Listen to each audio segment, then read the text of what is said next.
Thank you for joining us on National Focus. I'm Lourianne Graham-Carter. Coming up, Cabinet impressed by progress of West Bridge.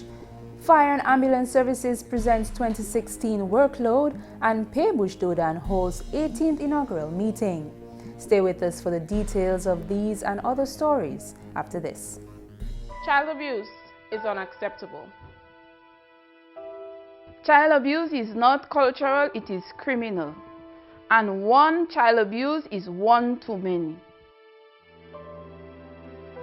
For more information on child abuse or to report suspected cases on child abuse, contact the Social Welfare Division on 33 Great Marlborough Street or call 266-3020 or 266-3080.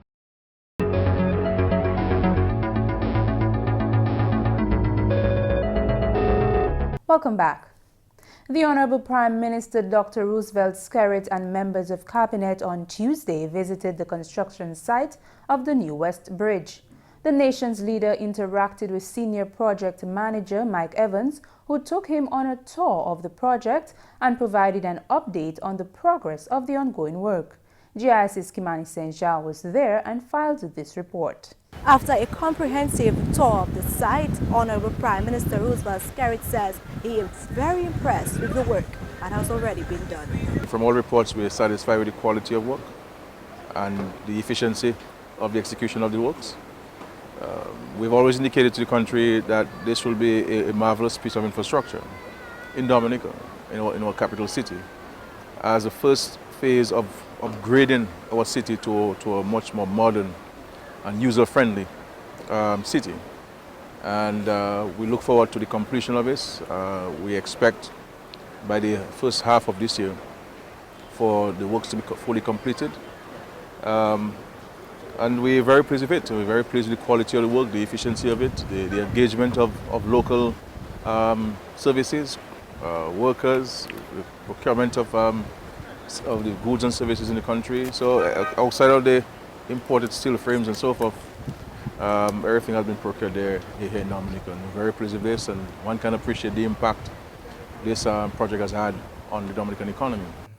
GIS News also spoke with the Honorable Minister for Public Works and Ports, Miriam Blanchard, who is also impressed with the progress of work on the West Bridge. Happy to be here, particularly to see progress on this major project. At this time, anyone who visits the site, the evidence of progress is pretty clear to us. We can see that the river wall, which is part of the associated works to restore St. Johnson's Avenue, is well in progress, almost completed, I may add. I am informed by the technical staff that the slab of the bridge is going to be poured, weather permitting, at the start of next month. In general, the government is pleased with progress thus far on this project. And we can tell already, just from looking at the works that are ongoing, that it will be something that we're all going to be proud of as we move forward to seeing the completion of this project in the stipulated timeline of 1 year. The Honorable Minister for Tourism and Urban Renewal, Senator Robert Tong, who is also pleased with ongoing work on the new bridge, says this is a welcome improvement for the tourism industry, especially in the capital city. With the increase of the cruise passengers, cruise ships coming into Dominica, we obviously need to better access in and out of the city, and this two-lane bridge will definitely help to achieve that goal. And at the same time, as we said, I'm not sure if you can see this is the wall on the southern side. That is actually part of the project that we had to do, which was the river promenade, which had to start last year. But again, because of Tropical Storm Erica, we had to put the monies towards the new wall that got damaged. So we're hoping that we could soon start on this new phase where you'd have a new wall built, which would be a bit higher to prevent storm surge and water coming into the city, which we saw the last time, and all the mud that we had to clean up. It will allow us to have a nice cantilever where persons will have a boardwalk we're going to walk across, and also sitting and eating areas and stores, just to make the experience in Roseau a bit better for the persons using the city. So we're really happy that this bridge is coming along pretty quickly. The project was contracted to NSG Management and Technical Services Limited. Mike Evans is the Senior Projects Manager on this project. Evans says he is impressed by Cabinet's visit. I'm very privileged that the Prime Minister and the Cabinet team have come to the project. It's a significant project on the island. We're doing extremely well. We're on time. And we hope to better this. So yes, I'm very proud of our achievements. When you last came, we were in the process of constructing all the foundations for the bridge, which is the more difficult part because it's below river level, etc. Obviously we've managed to achieve all that. We put all the structural steel down now and the decking. So the next phase now is, as I intimated to the Prime Minister, is to construct and complete the bridge deck, the footpaths, the street lighting, and then obviously we have to complete Johnson Avenue. The new wall will be completed this week, and then obviously we have to finish off our dredging works in the river. The project manager is also satisfied with the working relationship with government, local vendors and subcontractors. He is also confident that the company will meet the target date for completion of the project, which is May 1st, 2017. Ground was broken for the $18.2 million project on April 22, 2016. Construction of the New West Bridge is funded under the Citizenship by Investment program.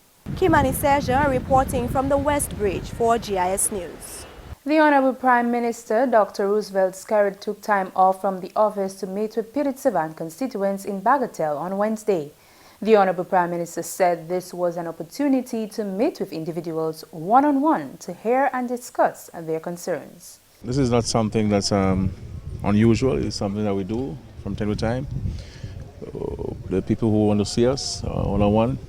And so I am availing myself to be in the community for several hours, to meet individuals and families on a one-on-one, to hear from them of their personal concerns or the concerns in the community and what they think the government can do to make life better for them, and also to make life better for the entire community.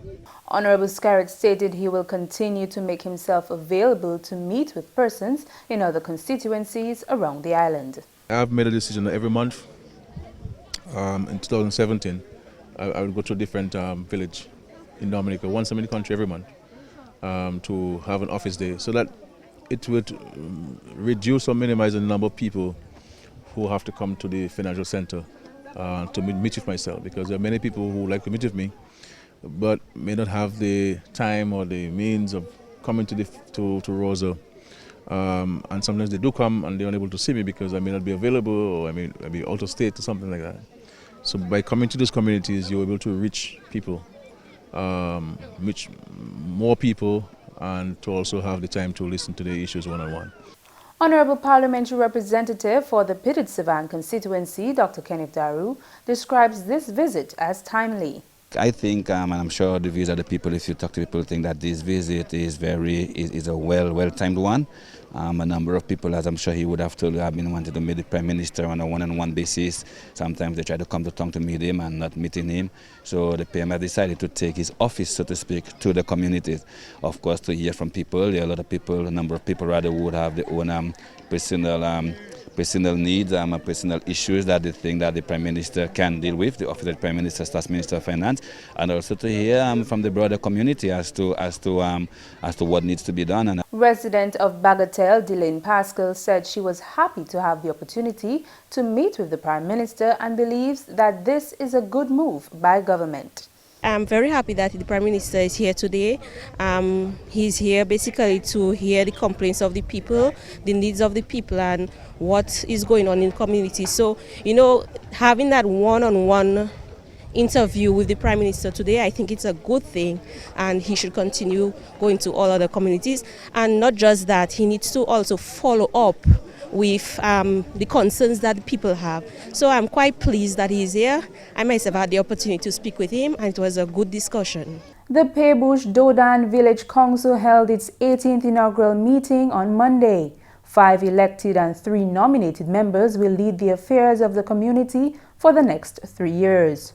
Re-elected chairman of the council, Hubert Remy, listed construction of the Bakery Lane, construction of storm drains, installation of street lights and fencing of the basketball court as some of the council's notable achievements over the last term. In this upcoming term, we anticipate 100% completion of the storm drain, timely collection of garbage in and around the communities of Paix-bouche and Dodan. Minister for Social Services Lady Catherine Daniel expressed satisfaction with the work of the past council. I am therefore very proud to be associated with the many successes that your council can report to you today. I am advised that we have seen a number of infrastructural projects to include roads, drains. Well, the chairman mentioned a whole host of them. I must underscore that a hardworking and committed village council is truly a vehicle for community transformation, and you must commend yourselves for a job well done. The Honourable Member of Parliament for the Paix-bouche constituency, Rosalind Paul, also had words of commendation for the outgoing council. Honourable Paul announced that with this new council, several interventions will be made to improve road infrastructure, housing assistance and washroom facilities, and continue assistance to small businesses. Students of the Dominica State College will also receive transportation allowance to facilitate attending classes.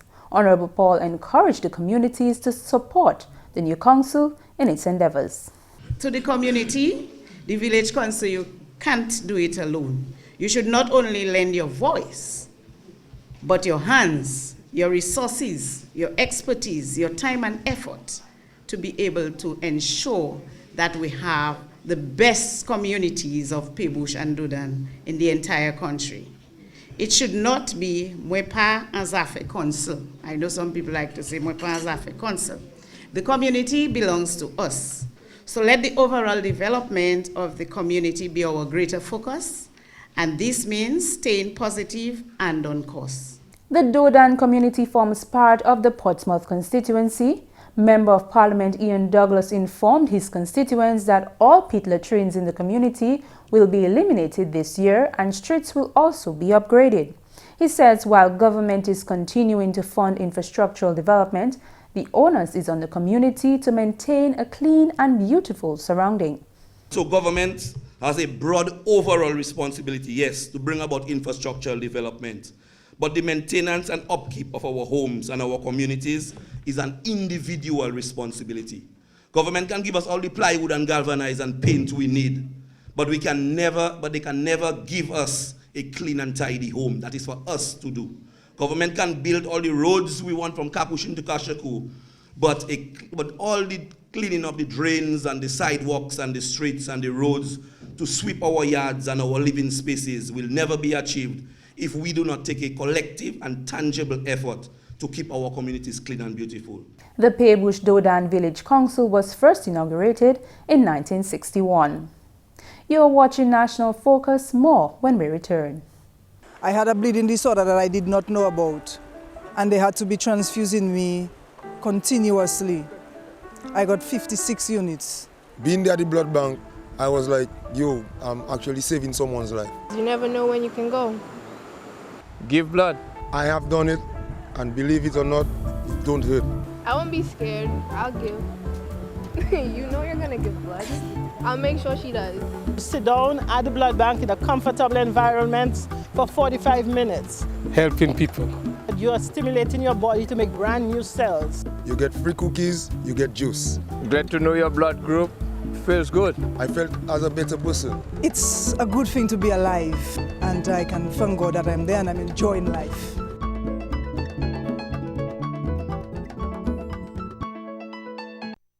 On Wednesday, the Dominica Fire and Ambulance Services held a press conference to report on their workload data for 2016. Deputy Chief Fire Officer Fali Revere gave a summary of calls received by the department during the year 2016.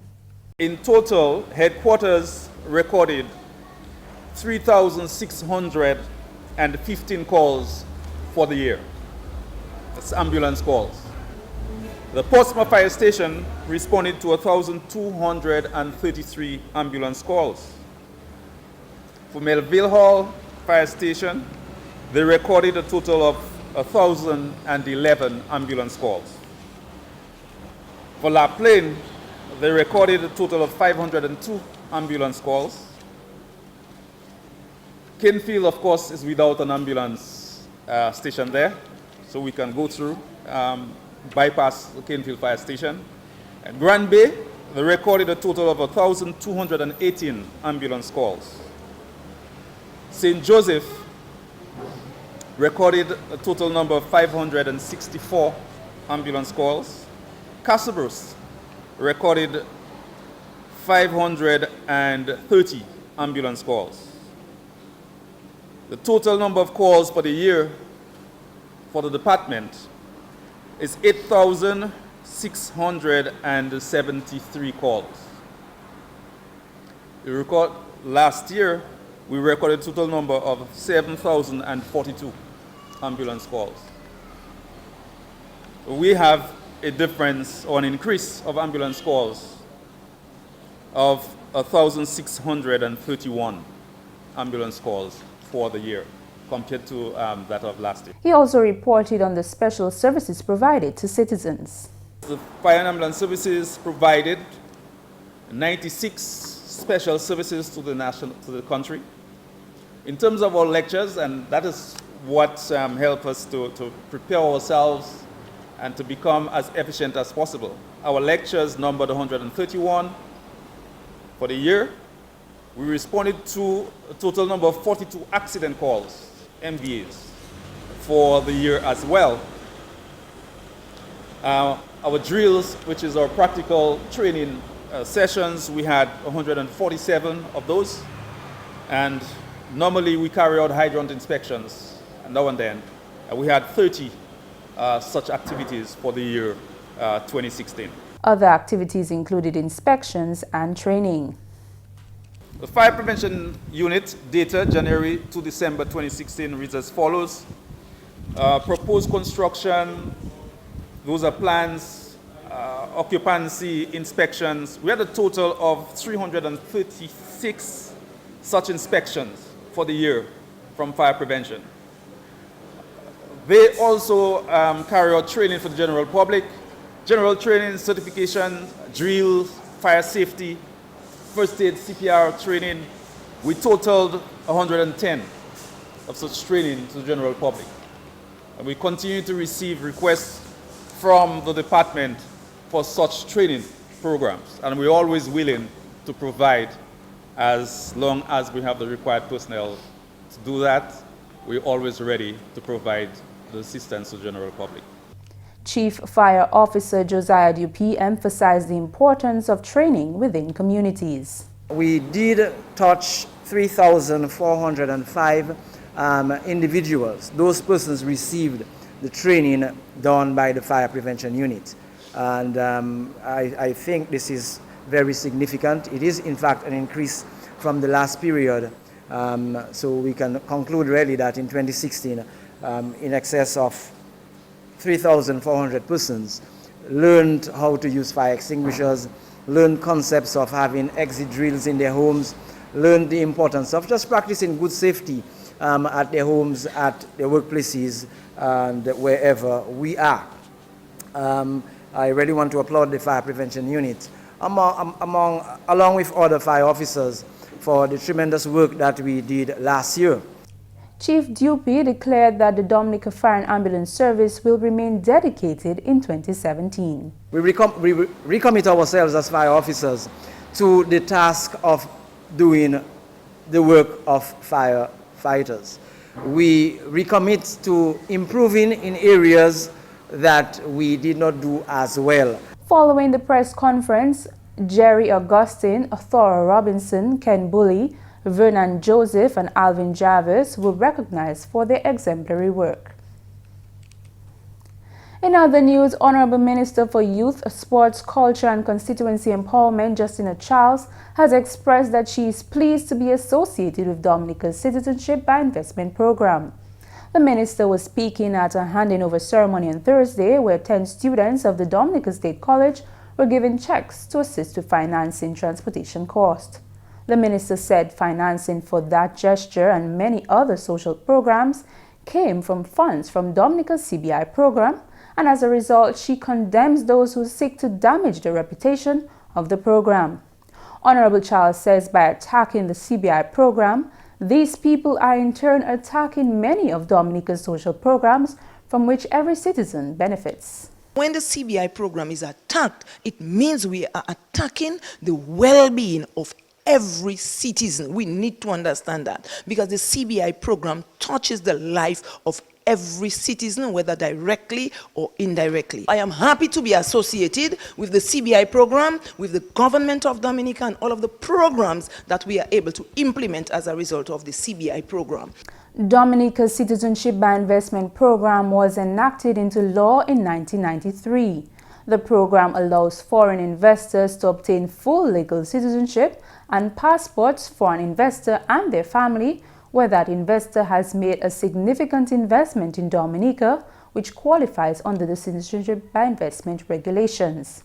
Recently, the CBI program has come under heavy criticism by the opposition leader. Honorable Charles describes these attacks on the program as economic terrorism. The minister says the opposition leader is indirectly speaking against development in his own constituency, as funds from the CBI program have recently been made available for projects in the Marigot constituency. I think Dominicans need to sit and look at what is happening and really decide whether Mr. Linton clearly understands what he is doing by defaming the character of our Prime Minister and the people associated with the CBI program and the level of investment. I think for us, we need to understand that is really economic terrorism. That is an act of economic terrorism, because his plan is to see how much he can sabotage, even as we speak. The Marigot constituency, for example, where the leader of the opposition comes from and represents, the Marigot constituency got $300,000 to go towards washroom, part of CBI money. So that means to say we're going to have about 27 people from the Marigot constituency who will be receiving their washrooms from that money. So if we were not to go that way, it means therefore 27 families who will be benefiting from that washroom programs would not be receiving the washroom program. So even then, he is now even against his own constituents and the development in his constituency. Honorable Charles says nonetheless, government will remain focused on the economic development of Dominica and will not be distracted. The Prime Minister that I know and the Minister of Finance and the government, we are going to remain focused and continue to do what we have to do for the well-being of the Dominican citizenry. We cannot allow one man to try to distract us, and we mustn't we must not use politics to set aside the development agenda for the country. We must do what we have to do to ensure that the country can thrive. Protection from abuse is every child's right. Everyone has a shared responsibility in protecting the child from abuse. Mothers, believe your children when they say they've been abused, and follow through with child abuse cases when they've been reported. For more information on child abuse or to report suspected cases on child abuse, contact the Social Welfare Division on 33 Great Marlborough Street or call 266-3020 or 266-3080. The Honorable Parliamentary Representative for the St. Joseph constituency, Kelva Daru, invites residents of Bells, Penrise, Pont-Cassé and Glocomier to a meeting at the Bells Primary School on Saturday, January 21st, 2017 at 4 p.m. Please make an effort to attend and be on time. Coming up next, your tip of the day.